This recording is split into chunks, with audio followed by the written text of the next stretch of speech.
I never thought a single manila envelope could carry enough weight to shatter a 20-year-old family dynamic.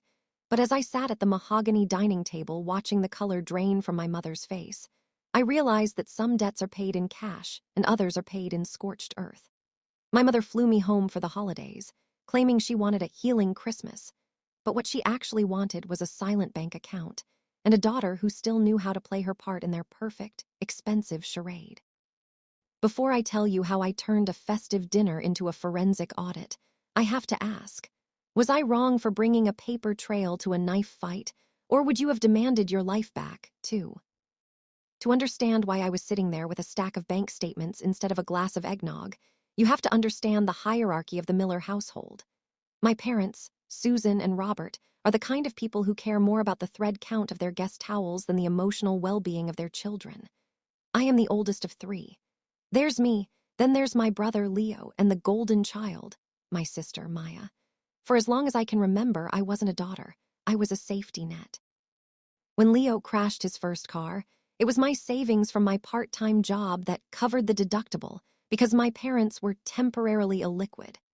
When Maya wanted a destination wedding that my parents couldn't actually afford without dipping into their retirement, it was my credit card that booked the floral arrangements because we're a family and we all chip in. The problem is that chipping in was always a one-way street. For a decade, I was the one they called whenever a bill was overdue or a luxury was desired but out of reach.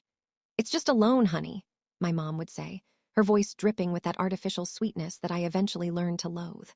"We'll square up once the house sells, or once the bonus comes in."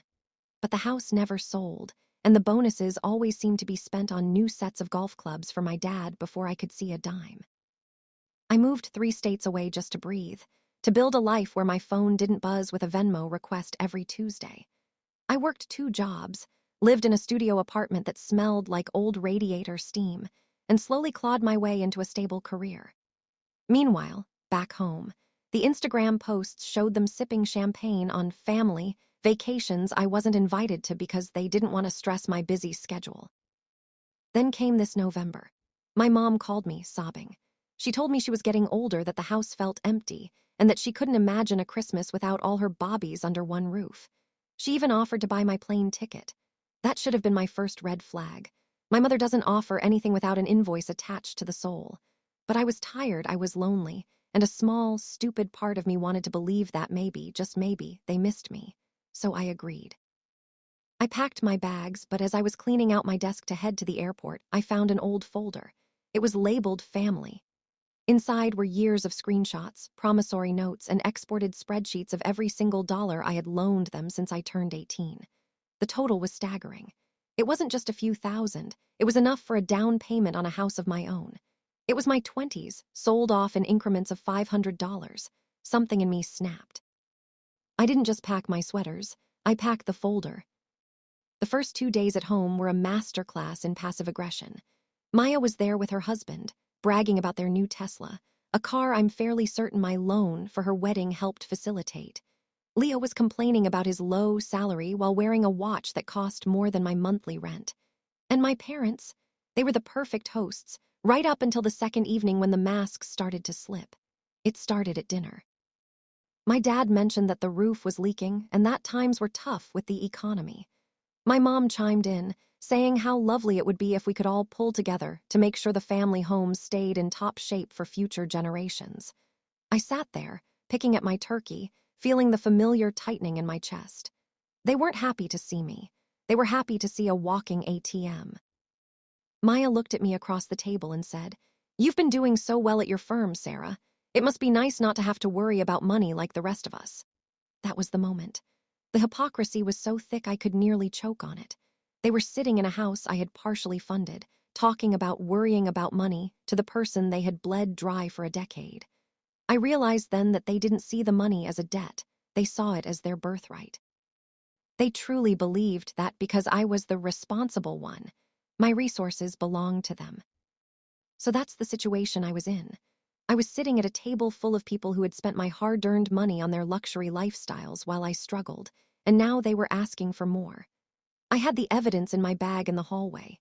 I had to make a choice. Do I keep the peace and let them rob me again, or do I burn the bridge down while I'm still standing on it? Before I tell you what happened when I opened that envelope, I want you to pause. Go down to the comments right now and tell me, would you have kept quiet to save the holiday, or would you have laid the cards on the table? I really want to know if I'm the villain here. I stood up from the table, my heart hammering against my ribs like a trapped bird. I told them I had a special gift for everyone. My mom's eyes lit up. She probably thought it was jewelry or a check. I walked to the hallway, grabbed the manila envelope, and walked back in. I didn't hand it to them. I opened it and started laying the papers out, one by one, across the tablecloth, right over the gravy boat and the cranberry sauce. This, I said, pointing to a document from 2018, is the $5,000 I gave you for the emergency plumbing that actually turned into a cruise to Cozumel. I checked your Facebook dates, Mom. The silence that followed was deafening. I didn't stop. I handed Maya a printout of the wire transfer for her emergency car repair that happened to be the exact amount she spent on her designer bridal shoes. I showed Leo the record of the rent money I sent him when he was between jobs, which he actually used to buy a gaming PC. I went through 10 years of deceit in 10 minutes. My father tried to bluster, shouting about disrespect and the sanctity of family, but I drowned him out. I told them the grand total. I told them that if I didn't see a repayment plan by January 1st, I would be taking the documentation to a small claims attorney.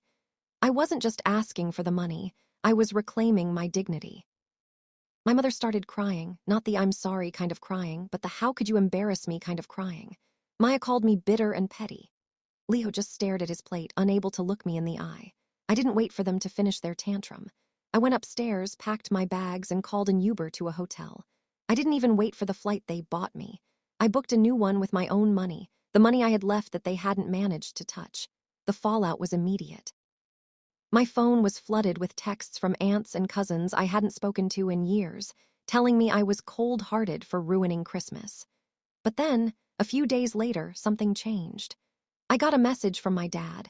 No apology, just a brief note saying they would start sending $500 a month. It's a fraction of what they owe, but it's a confession. They knew I was right. Looking back, I don't regret a single second of that dinner.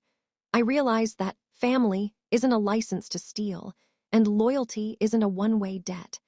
Sometimes you have to be the villain in someone else's story just to be the hero in your own. I lost a family that night, but I gained a future where I don't have to check my bank balance every time my phone rings. If there's a moral here, it's that people will only treat you as well as you allow them to.